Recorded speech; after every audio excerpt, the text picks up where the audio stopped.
आज हम चूंकि चर्चा करने जा रहे हैं बेहद अहम मसले पर। मसला है अमेरिका और ईरान के बीच होने वाली अगली बातचीत, और अगली बातचीत का मकसद है परमाणु डील। यानी कि अमेरिका चाहता है कि जो ईरान है वो परमाणु हथियार ना बनाए। इससे पहले एक मुलाकात, एक बातचीत हो चुकी है और अब नंबर अगली बातचीत का है। इसके पीछे क्या कारण रहे, इस टेबल पर एक बार क्यों आ रहे हैं दोनों देश, क्या इनके बीच डील हो सकती है, क्या दोनों की शर्तें हैं, इन तमाम पहलुओं पर हम चर्चा करेंगे और मध्यस्थता कौन कर रहा है वो भी आपको बताएंगे।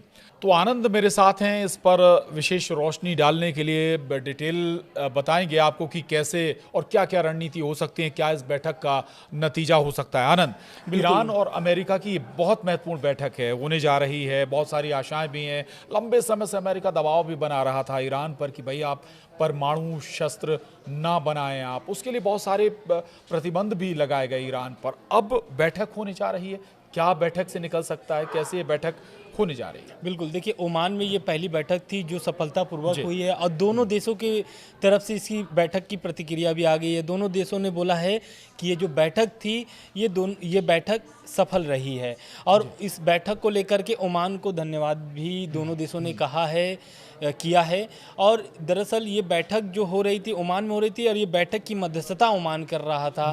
तो एक तरीके से दोनों की वार्ता जो बोलना चाह रहे थे, जो बात कहना चाह रहे थे, जैसे अमेरिका ईरान को जो कहना चाह रहा था या फिर ईरान जो अमेरिका से बात रखना चाह रहा था, उसका आदान प्रदान कर रहा था ओमान। तो ओमान को धन्यवाद दोनों देशों ने कहा है। लेकिन अब जो खबर बड़ी आ रही है वो बड़ी खबर ये है कि दूसरी बैठक भी शेड्यूल हो गई है दोनों देशों के बीच, और ये बैठक दोनों देशों की जो बैठक होगी, दूसरी बैठक जो होगी ये भी ओमान में ही होगा और इसकी मध्यस्थता भी ओमान ही करेगा। तो इस बैठक, ये जो दूसरी बैठक है, ये दूसरी बैठक होने वाली है 19 अप्रैल को, और ये 19 अप्रैल को बैठक होने वाली है। लेकिन इसमें ये देखा जा रहा है कि क्या ईरान जैसे इस पहली बैठक में अप्रत्यक्ष रूप से बैठक में शामिल हुआ था ईरान, तो क्या दूसरी बैठक में प्रत्यक्ष रूप से शामिल होगा या बातचीत करेगा अमेरिका से कि नहीं करेगा, ये तो अभी स्पष्ट नहीं हो पाया। लेकिन अच्छा, थोड़ा आनंद ये जरूर बताइएगा, पहली जो बैठक थी उसमें हुआ क्या क्या था, आखिर क्या क्या बातचीत हुई थी, क्या प्रोग्रेस हुई थी? बिल्कुल, ये बहुत महत्वपूर्ण सवाल है आपका। दरअसल ये पहली जो बैठक हुई थी इसमें दोनों देशों ने अपनी शर्तें रखी हैं, दोनों देशों ने अपनी मांगे रखी है। ईरान ने जो मांग रखी है वो एक तरीके से ईरान बहुत पहले से ये मांग करता आया है। ईरान का जो 3 सबसे मुख्य मांग है, वो पहला मांग है कि विदेश में जो जब्त ईरानी संपत्तियां हैं उसको फौरन उसको रिलीज कर दिया जाए अमेरिका की तरफ से। दूसरा जो है वो है तेल निर्यात पर लगे प्रतिबंध कम किए जाएं। ईरान पर बहुत सारे प्रतिबंध है, जो तेल वो बेच नहीं पाता है, दूसरे देशों को निर्यात नहीं कर पाता है। तो तीसरा जो है वो है न्यूक्लियर प्रोग्राम, जो परमाणु प्रोग्राम ईरान का चल रहा है उस पर प्रतिबंध पे छूट जाता है ईरान। और ये 3 जो शर्तें हैं इस पर ईरान आज से नहीं, बैठक में नहीं, पहले से ये मांग करता आ रहा है। जब भी अमेरिका की तरफ से ईरान को लेकर के बातचीत होती है उतनी बार वो यही मांग रखता है। लेकिन अमेरिका का क्या शर्तें हैं? अमेरिका ने भी इस पर शर्तें रखे हैं, लेकिन मैं शर्तें से पहले ईरान पर और थोड़ा विस्तार पे बात कर लेता हूँ, क्योंकि जब ये बैठक होने वाली थी या शेड्यूल होने वाली थी कि जिस तरीके से ट्रंप ईरान पर दबाव बना रहे थे, दबाव की नीति अपना रहे थे ईरान के प्रति कि वो बैठक अगर नहीं करेगा तो उस पर परमाणु बम जहाँ भी उनके प्रोग्राम चल रहे हैं उस पर हमले हो सकते हैं, ईरान पर बमबारी हो सकती है, बहुत सारी धमकियाँ दी गई। और ऐसी भी खबरें थी कि ईरान दबाव में आकर के ये पहली बैठक की है अमेरिका के साथ। तो कहीं ना कहीं ईरान अभी भी दबाव में है, लेकिन पहली बैठक के बाद भी ईरान का प्रतिक्रिया आता है। ईरान के जो मंत्री हैं, इस पहली बैठक में जो मंत्री ईरान की तरफ से जो शामिल हुए थे वो थे ईरान के विदेश मंत्री अब्बास अराक्ची, और दूसरी तरफ से जो थे अमेरिका की तरफ से वो थे विदेश सचिव हैं, एक तरीके विशेष सचिव हैं अमेरिका के विटकॉफ। तो ये दोनों के बीच बातचीत हुई है और बातचीत के बाद सफलतापूर्वक बताया भी गया है पहला बैठक। दूसरा बैठक में अब क्या जो शर्तें पहली बैठक में ईरान ने रखी है, तो क्या दूसरे बैठक में कोई ऐसा प्रस्ताव ईरान को लेकर के अमेरिका आ रहा है, या फिर कोई ऐसे मतलब जो भी प्रतिबंध लगे हैं उस पर कोई ऐसा फैसला सुनाने वाला है अमेरिका दूसरी बैठक में कि जो भी आपके ऊपर प्रतिबंध लगे हैं वो थोड़ा कम किया जाएगा? दूसरा ये कि इस दूसरी बैठक से कुछ सकारात्मक हम आशा करें क्या, क्योंकि अभी तक जो रिलेशन रहे हैं वो बहुत ही नकारात्मक रहे हैं अमेरिका और ईरान के। दूसरा आपने जिक्र किया, अभी जो शर्तें वाली बात थी उसमें एक तेल निर्यात वाला मामला था। भारत भी ईरान से बावजूद तेल लेता रहा, आयात करता रहा, प्रतिबंधों के बावजूद। उसको लेके अमेरिका से भी कई बार तनातनी हुई भारत की। लेकिन यहाँ पर ये गुंजाइश कितनी ढील अमेरिका यहाँ पर दे सकता है, उस नज़रिए से जब एक लाइन में अमेरिका कहता है कि आप परमाणु शस्त्रीकरण बंद करिए, परमाणु हथियार पर आपको काम करना ही नहीं है। सिंगल शर्त, अगर जो सबसे बड़ी शर्त अमेरिका की यही है। तो दरअसल ये अब ईरान क्या चाहता है, चाहे वो पहली बैठक हो चाहे दूसरी बैठक हो या फिर आने वाले समय में जितनी भी बैठकें इनका एक तरीके से शेड्यूल होता है, बैठकें होती हैं, ईरान हमेशा से कह रहा है कि वो जो 2015 वाली JCPOA का जो एक समझौता था वो उस पर फिर से ही समझौता करना चाहता है।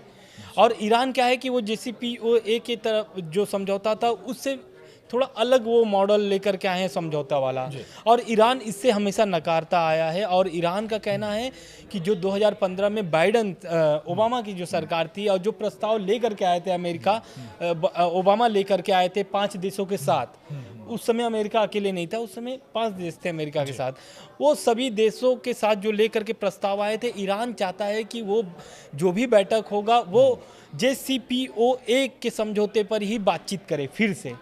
लेकिन जो अमेरिका का जो इस बार का डील है ईरान से, वो उससे थोड़ा अलग है। और ट्रंप जो है वो आज के समय के अनुसार अलग है, राष्ट्रपति अलग हैं, और ट्रंप बिल्कुल अलग अंदाज में चलने वाले व्यक्ति हैं। अपने अंदाज से शर्तें रखते हैं, अपने अंदाज से दूसरे देशों पर पाबंदियां भी लगाते हैं। तो फिर हमें बहुत ये एक्सपेक्ट नहीं करना चाहिए, क्योंकि यहाँ पर जैसा कि सामने आया ना कि लगातार धमकियां दे रहे हैं कि अगर आप हमसे बातचीत नहीं करते हैं, समझौता नहीं करते हैं, तो हमारे पास दूसरा रास्ता है। एक नजरिए से धमकी तो लगातार दे ही रहे हैं। तो इसीलिए सवाल उठता है कि क्या कोई सॉल्यूशन निकलेगा क्या, क्योंकि ईरान का जो अंदाज रहा है या जो रवैया रहा है वो बैकफुट पर जाने वाला नहीं रहा है। यहाँ तक कि इजराइल पर भी उसने जब मिडिल ईस्ट में जब स्थिति बनी थी तब इजराइल पर भी डायरेक्ट हमला किया था ईरान। बिल्कुल, वो जो हमला ईरान ने किया था इजराइल पर, उस समय हमास के जो चीफ थे उनकी हत्या कर दी गई थी इजराइल के द्वारा, ऐसा दावा है।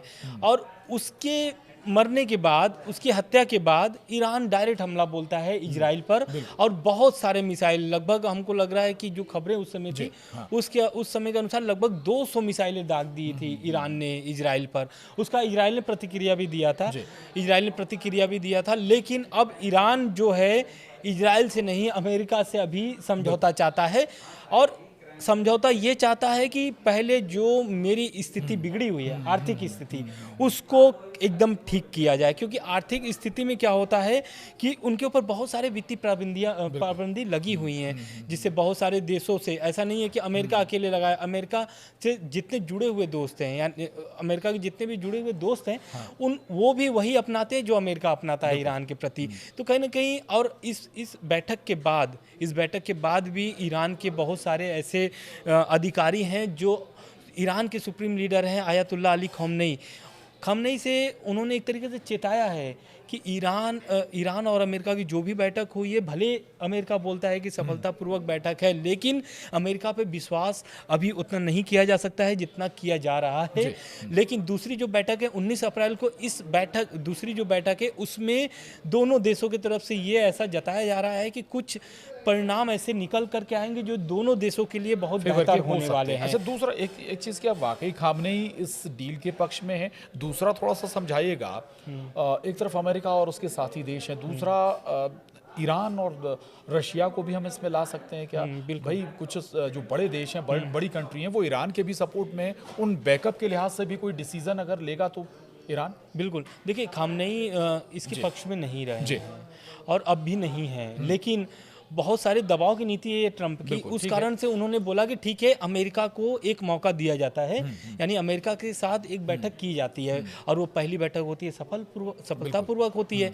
लेकिन जो ईरान के सुप्रीम लीडर हैं आयतुल्लाह अली खामनेई एकदम पक्ष में नहीं थे कि अमेरिका से कोई डील हो। कोई भी बात क्यों नहीं? क्योंकि ट्रंप जब सत्ता में जब आए तो उस समय उन्होंने आयतुल्लाह अली खamenei को एक लेटर लिखे हुए थे। लेटर से उन्होंने जवाब मांगा था, लेकिन लेटर में जो शब्दें लिखी हुई थी, जो ट्रंप ने शब्द स्याही से गढ़ के लिखा हुआ था आयतुल्लाह अली खamenei को, वो बहुत धमकी भरा हुआ था और उसे देख करके तुरंत इसे खारिज कर देते हैं खामनेई। और खामनेई बोलते हैं कि इस तरीके के दबाव की नीति में ईरान कोई भी ऐसा फैसला नहीं लेगा जिससे उसके देश को नुकसान हो। अंतर्राष्ट्रीय बिरादरी में लेकिन कहते हैं कि ये दबाव बड़ा मैटर करता है, बहुत प्रेशर, जब दबाव के चलते कई बार बड़ी संधियां भी होती हैं। यहाँ तक कि आपने देखा होगा कि भाई जेलेंस्की भी दबाव में ही आकर कई बड़ी चीज़ें, अपने देश की चीज़ें देने के लिए तैयार हो गए थे।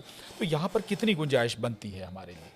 बिल्कुल, देखिए ईरान के लिए कितनी गुंजाइश? इस बैठक में अमेरिका ने जो शर्तें रखी हैं वो ईरान के लिए चौंकाने वाला है। दरअसल अमेरिका ने शर्त तो पहला रखा है कि जो नातांज और फोरोडा में जो उनकी परमाणु कार्यक्रम चल रहे हैं उसको या तो बंद कर दें या तो पूरी तरीके से नष्ट कर दें। दूसरी जो मांग है वो है कि जो उनके क्षेत्रीय एक तरीके से जो उनके संगठन है जो दूसरे देशों में उनका सपोर्ट करता है, ईरान के पक्ष में बात करता है या ईरान के लिए लड़ता है, उन लोगों को, जैसे कि हमास हो गया, हिजबुल्लाह, हूती, इन लोगों को सपोर्ट देना बंद करे ईरान। और ईरान इस पर लगातार बोलता आया कि मेरे तरफ से कोई भी ऐसा सहयोग नहीं दिया जा रहा है, लेकिन कथित रूप से आरोप यही लगता है कि ईरान के समर्थन में, ईरान के सहयोग से ये लोग इजराइल पर हमला करते हैं, हमास, हिजबुल्लाह, हूती। तो कहीं ना कहीं ये मामला फंस चुका है बैठक में इस शर्ते से, अमेरिका के शर्तों से, कि पहला तो हो गया कि परमाणु कार्यक्रम आपको ख़त्म करना है, दूसरा जो आपके क्षेत्रीय जो समूह हैं जो आपका सपोर्ट करते हैं उनको सहयोग देना बंद करना होगा, तीसरा जो है वो है बैलिस्टिक मिसाइल कार्यक्रम को समाप्त करे ईरान। तो ये जो तीनों शर्तें हैं अमेरिका की तरफ से एक तरीके से चौंकाने वाले हैं।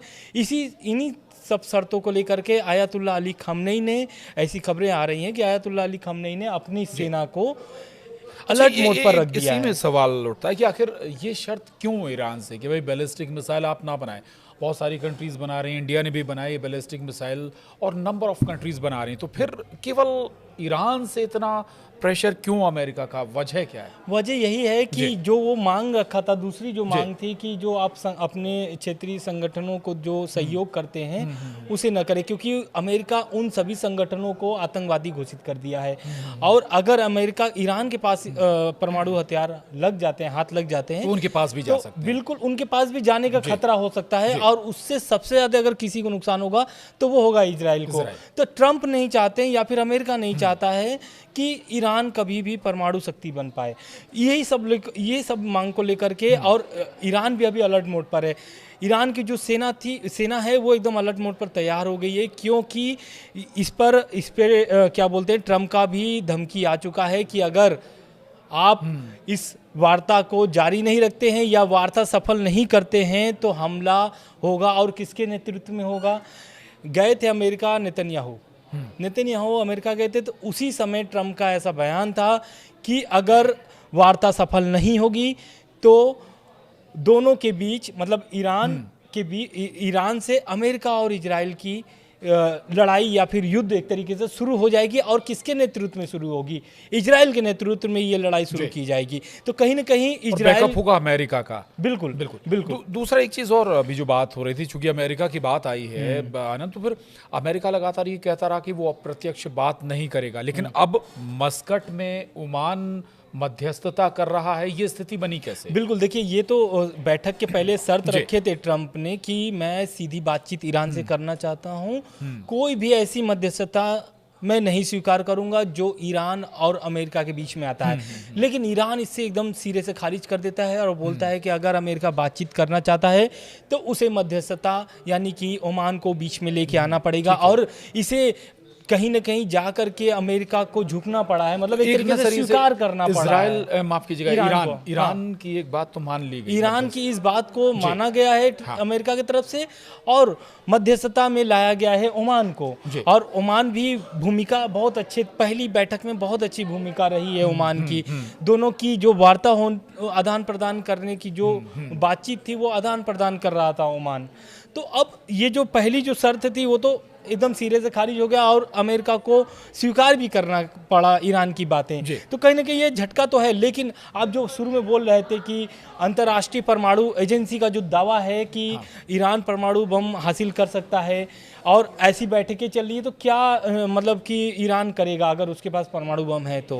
हालांकि जैसा आनंद, दो तीन बातें। तो ये ज़रूर कहा जा रहा है कि इंटरनल लगातार तैयारी कर ही रहा है, लगातार संवर्धन कर ही रहा है यूरेनियम का ईरान, और उसी दिशा में आगे लगातार बढ़ रहा है। कुछ दिन पहले सुरंगों के अंदर एक वीडियो भी आया था कि सुरंगों के अंदर हजारों मिसाइलें, ड्रोन सब तैयार हैं जंग के लिए। तो ऐसी स्थिति में लगता नहीं कि कोई बहुत आसान रास्ता यहाँ से निकलता हुआ नजर आ रहा है।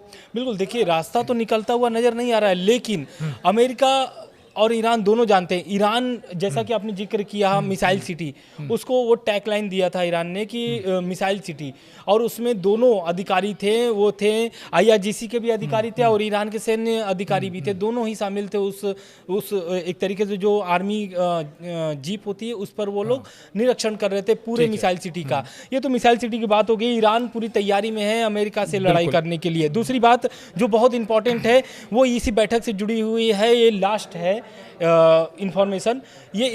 ये है कि ट्रंप ने 60 दिनों का मोहलत दिया है ईरान को, और इन 60 दिनों में कितनी वार्ता होती है ईरान की ये तो देखने वाली बात होगी। लेकिन एक तरीके से उनको अगर ये वार्ता सफल होगी तो जून के 2025 तक ये समझौते पे हस्ताक्षर हो सकते हैं। बिल्कुल बड़ी बात आपने कही, और हमें देखना होगा कि मस्कट में चूंकि जो दूसरे दौर की बातचीत चल रही है या होने जा रही है अमेरिका और ईरान के बीच, वो क्या नतीजा देती है। लोगों को बहुत सारी आशाएं ज़रूर हैं, लेकिन क्या निकलेगा ये वक्त बताएगा।